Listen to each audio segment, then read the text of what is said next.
welcome to the next episode of the Backstory on Marketing and AI. And if you haven't already done so, please visit ProRelevant.com and sign up for all of these episodes and podcasts. As you know, I am the author of the upcoming book, The AI Marketing Machine, and you can find out more information on this at marketingmachine.prorelevant.com. Today, I'm interviewing Dana Guido, and she has got a definite twist on things in terms of marketing and AI. This is more about ethics, and ethics is critical when we think about PII and HIPAA data and and employee data. It's critical, as to make sure we understand that, use it appropriately, and everything and anything around ethics and AI. So let me tell you a little bit about her. She's a dedicated professional in mental health for over 45 years, and as a clinician, supervisor, trainer, and now keynote speaker, she focuses on guiding professionals in the ethical integration of AI into their work. She's developed the ethical courage decision-making model, which is a unique approach that encourages professionals to pause and engage the mind-body connection before responding to ethical dilemmas. This model is especially relevant in today's fast-paced world where impulsive reactions can lead to unintended consequences. How true, how true. Dana, welcome. It's so good to have you. Thank you, Guy. I appreciate being here. Yeah, as Yeah, you're reading that description of the ethical decision, courage decision making model, it really is relevant right now. Things are coming so fast, and it's important for us as human beings to pause, to get grounded and regulate our own nervous system before making decisions that may impact. I mean, who knows how many thousands of people, millions of people, depending on how big your businesses are. Yeah, yeah. yeah, absolutely. You are so right. And certainly there are people that are pausing and have paused and have adjusted their standard operating procedures to make sure that things are going right. But before we get started, so how did you get involved in AI and ethics and where you are today? Well, I started out just kind of being interested in ethics when I was early on in the career of clinical social work, and then I was teaching graduate school classes as an adjunct and had to teach ethics as part of it, and so got more and more involved and started doing trainings and developing many, many trainings. And then I wrote a book called Creative Ways to Learn Ethics, and it's a book on 20 different training curriculums to how to teach ethics to, it's really meant for professionals, mental health professionals, but can be adapted to all businesses as well. And so I'm a really creative person. So I like to train and I like to develop new ways of getting the point across rather than just standing up and lecturing. So playing some games and some things or more contemplative exercises, things like that. So I've been involved in ethics from training and teaching. And then over the last years, watching the development of AI, just as a human being and watching it and seeing how it affects my life or doesn't affect my life, and how I'm watching my clients come in and the people I supervise. And I started to have some growing concerns that we might not have many people out there watching for the ethical development of these AI systems and apps, and then watching what's happening with the younger generation, and they're really spending so much time even in a relationship with AI rather than relationship with their peers in real life, so that human connection.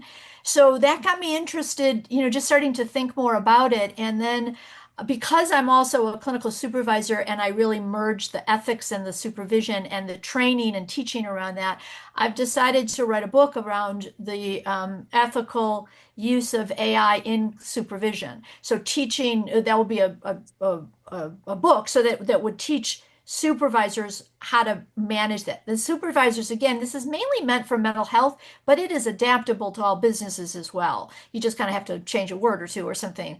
So that's how the interest came.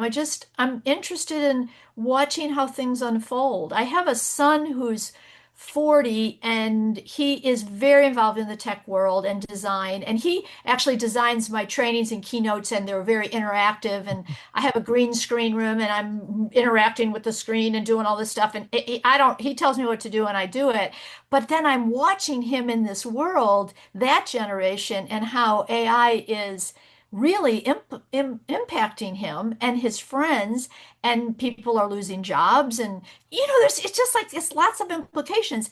And we're having ways to help mental health and health about diagnosing and about knowing which treatments to provide for people. So it's helpful in that way. AI has got a lot of good things. So all of this together, it just gets my mind kind of going. And I think I can speak on this. I can talk about this and help people like wrap their head around, what's happening. And then for businesses, it's about how do you make sure that you're using it in an ethical manner? Yes, you want profits, but how do you make sure that those profits are still, they're not in, human lives aren't getting cast aside because of profits? Yeah, that is such a good point, and even it's also I think especially on the business side, there's also the ethics of risk. So, one of the challenges that marketers have and businesses have, of course, is you get this PII, personally identified information, or you get the HIPAA information.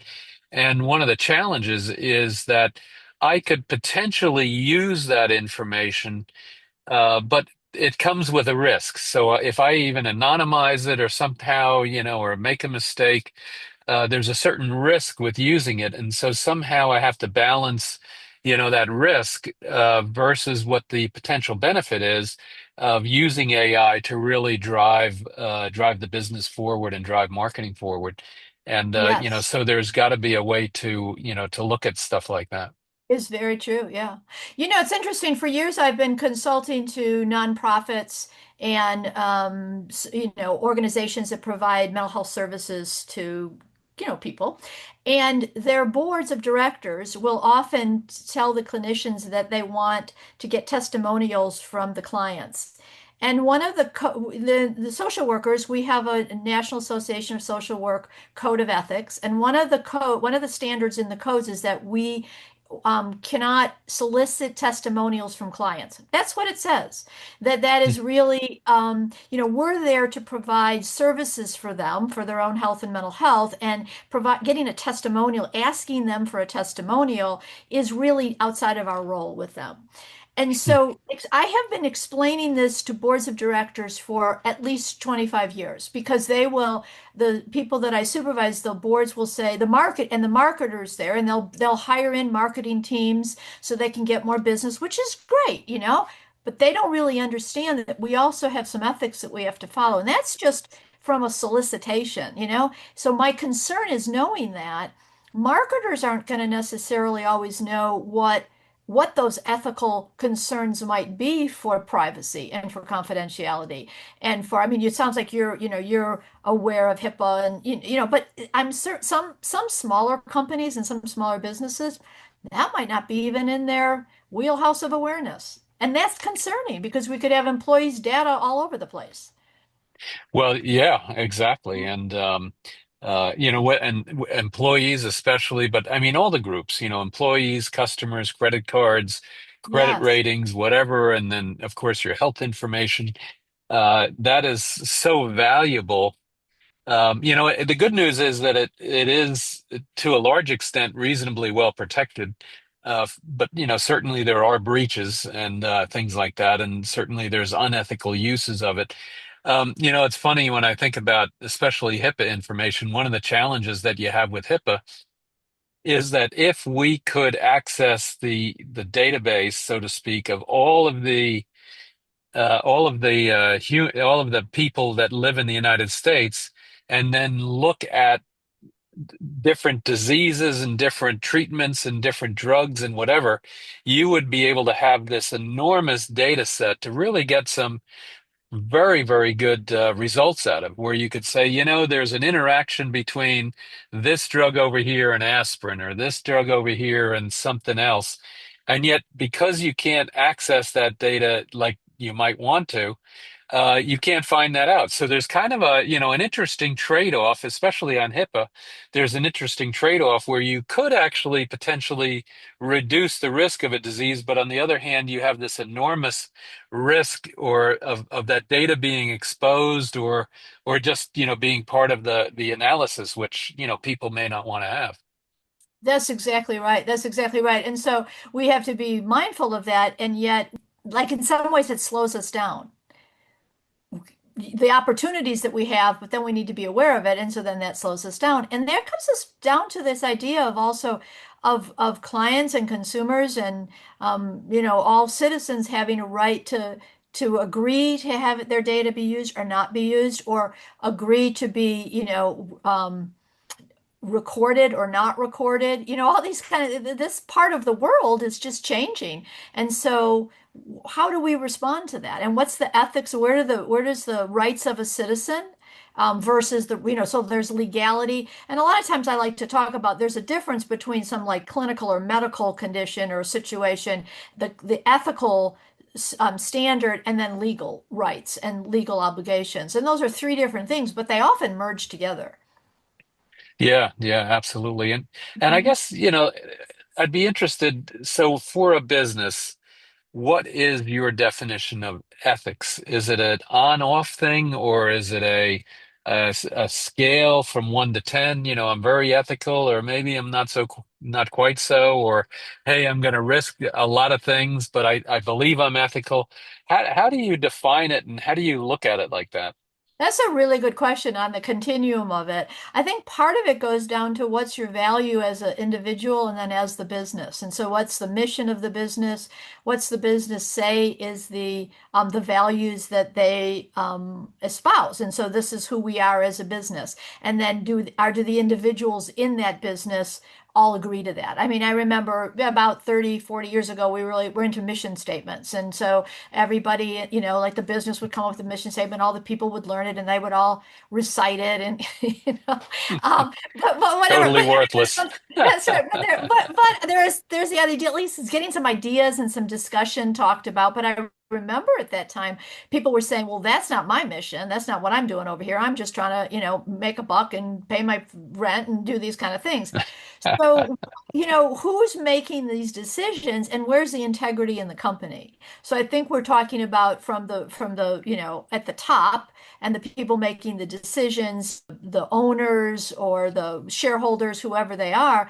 In business, it might look more like integrity with the ethical concerns about, how does that tie into what the values are? It's so funny when you talk about integrity, truth, and how you treat your customers, and all of that are, I don't know if they're definitions, but they're kind of dimensions maybe of ethics. So if I'm trying to win a customer and I've got to cheat and lie and steal, so to speak, to win that customer because I need to make my commissions, or I'm going to in the financial services, my wife, she's a financial advisor, and she goes, yeah, there are so many advisors that used to do this churn and burn, so they would keep recommending new things just so they could get the commissions. And a lot of that has gone away. I mean, the regulations, I think, have actually been able to mitigate a lot of that. I'm sure it's still there. I don't know if it is, but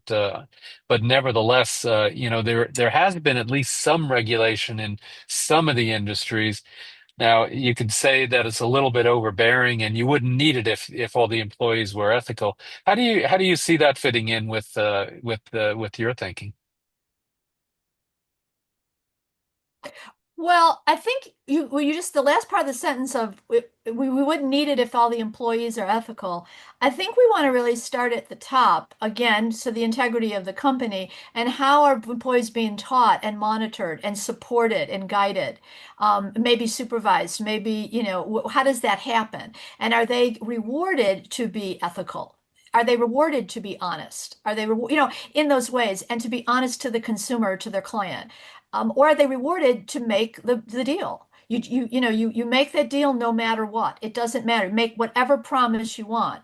Well, that is they might an employee might say that and might live by that, kind of maybe that rule for themselves. But if their employer, if the owner of the company or the manager or whoever saw them doing it and that didn't match the company, they would probably not be working there anymore. That wouldn't be a good fit, right? That's not who you really want.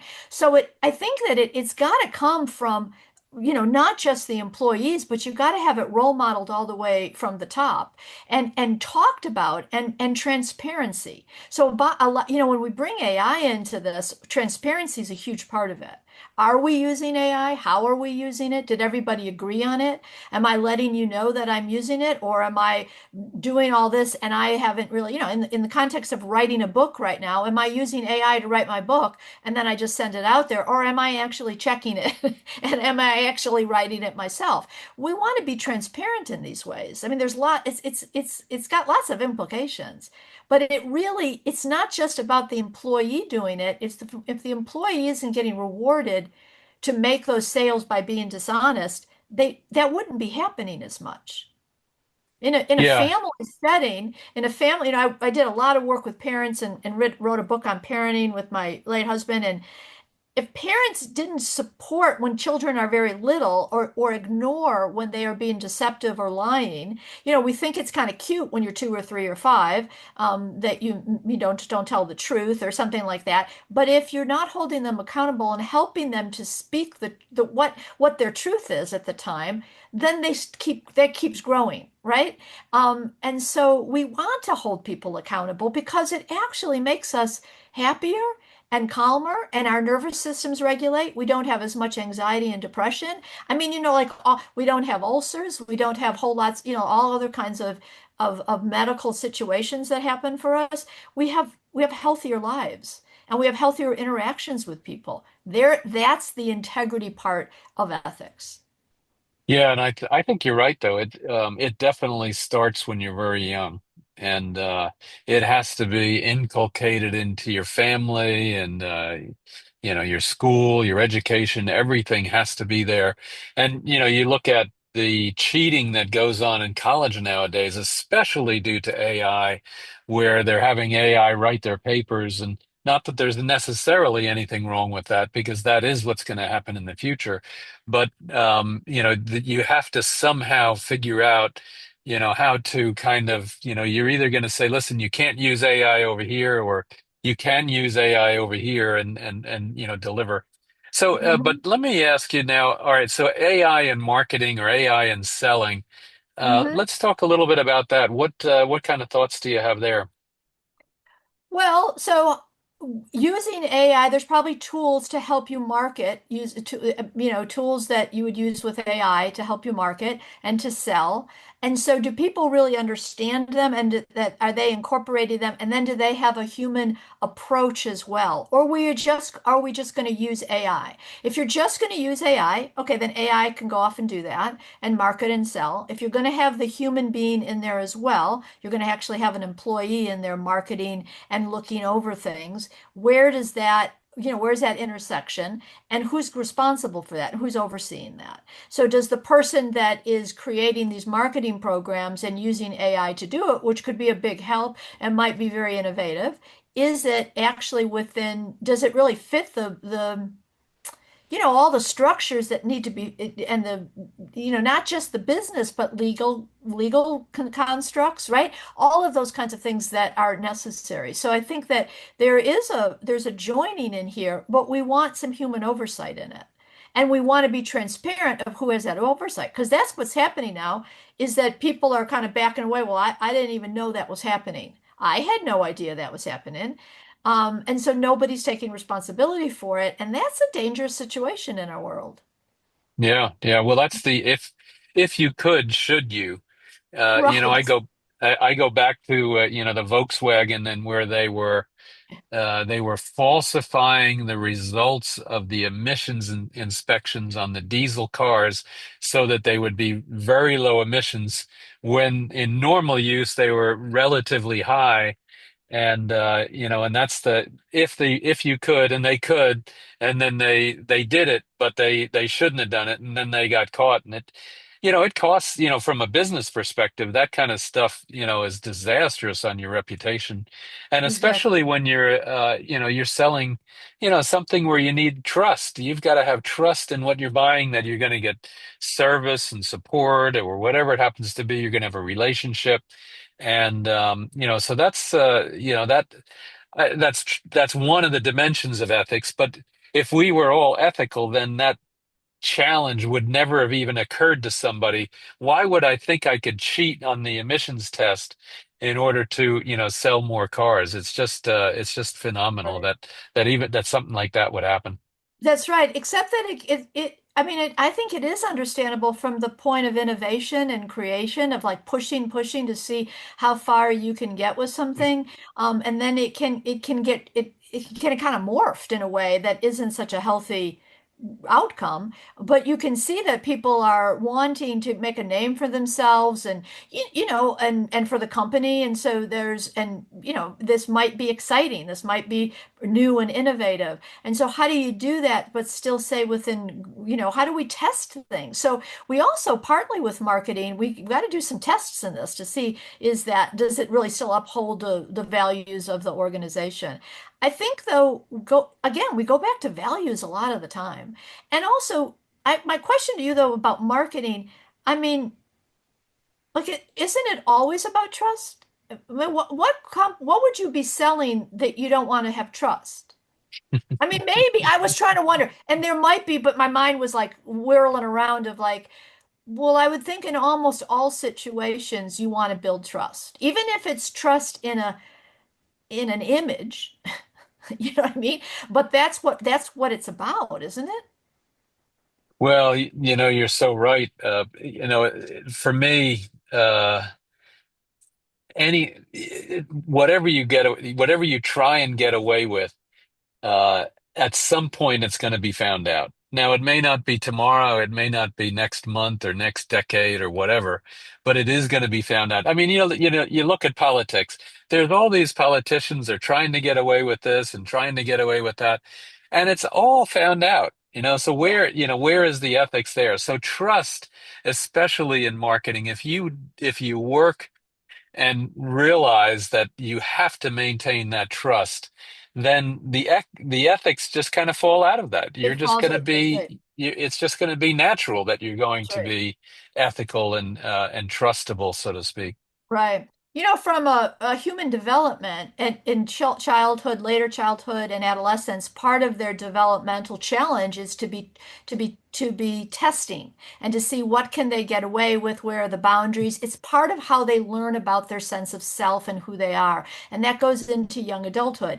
In an older adult, mid-adult, older adulthood, we test those in different ways because we keep changing. I'm 68. As I get older, I'm testing it in ways of like, can I still get up on that ladder or not? I mean, there's these ways that I test things, right? And I think that we're always going to be doing that. That is our innovative minds and our brains and our wanting to stay active. But how do we keep that within a safe place? And so we're going to, as human beings, we're going to do this. We're going to test some things. And if we've got some support and oversight and guidance by owners or business owners or whoever the other people are, that's going to help us. That's going to guide us, mentors, supervisors, all that helps us, and it's a check and balance. Because these, it's inherent in all relationships. We push something, you exaggerate a little bit. Does anybody ever find out about it? Well, if not, then do I exaggerate some more? I mean, one of the things is that we've been exaggerating how much sleep we don't need, or how much sleep we have, or whatever. And this is kind of like coming out now to from the health field to say it's really important for our brain. We now know, we have studies to show that our brain needs the rest. And the way that it actually fires up and that it rewires and it is making some connections, neurons, and I'm not a neuroscientist, so I don't got the words right, but all of that is critical for us for a good night's sleep and REM sleep and having those cycles. And if you're only going by 3 or 4 hours a night, it's not good for your brain. It's not really having the rest that it needs, which is when new things are generated in your brain. So the longevity of your brain, which we want to have, even if we're going to have longevity in life, we want our brain to be healthy.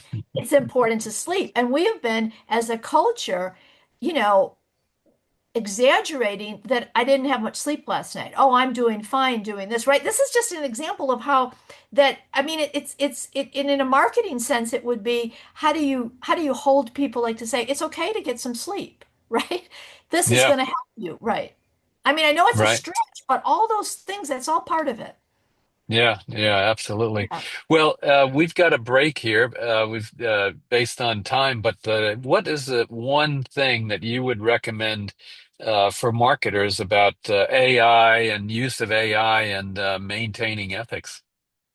I would say look at my ethical courage decision making model and look at how to make a decision. It's really a decision making model, but add into decision making time to regulate yourself and to think about something. So, as an example, before you make a major decision, having some time to think about it, get away from the conversation or the computer, the design, whatever that is, talk to some other people, look at it, go do something completely different, regulate yourself in another way. It's not just click on it and go. So not responding so impulsively, that's bringing our human connection back in there. And then we will be more connected to human beings. I think that's important. Yeah, that's fantastic. That is a great, and that personal connection or the human to human connection is something. Right. Although I am looking forward to, well, I don't know if I'm looking forward to, but I'm looking forward to telling my AI bot to go out and buy something and talk to those bots over there, so I don't have to spend time doing it. Anyway, Dana, thank you. Especially when it comes down to negotiating a car dealership or a car deal. Yeah, that's right. That's right. That's where I need Yeah, all the help. that's right. That's right. Thanks, Guy. I really appreciate talking to you. Yeah, absolutely. And so glad we were able to do this. And what a topic. So where can folks learn more about you and what you're doing? Where can they reach out to you? They can reach out on my website, which is danaguido.com. It's spelled like my name, DAYNAGUIDO.com. And that's got information on my consulting and training and keynotes, and then parenting, websites, those kind of things. All's connected there. Yeah. Fantastic. Thank you. It's danaguido.com. So, for the audience, definitely please stay tuned for many other videos in this series of the backstory on marketing and AI. And please visit marketingmachine.prorelevant.com and download more information about my upcoming book, The AI Marketing Machine. Dana, thank you so much. It's really great, and it's fun to talk about this topic because it has so many tentacles and so many connections into everything that we're doing. So thank you. Appreciate it. Thanks, Guy. I appreciate it. Bye. Bye.